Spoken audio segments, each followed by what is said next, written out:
Magiging kamukha ng magiging anak mo ang kahit na sino at anong nakikita mo ng madalas sa araw-araw?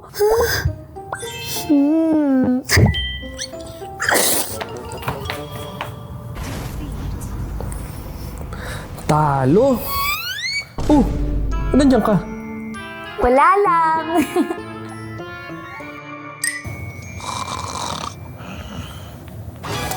Bakit, Mami? Wala lang.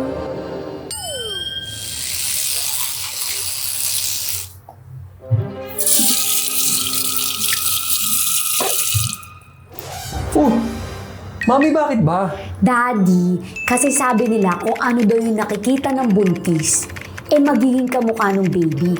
Gusto ko, kamukha mo yung baby natin. Paano yan, Mami? Aalis ako. Hindi mo na matititigan yung mukha ko. Okay lang, naisip ko na yan. Guys!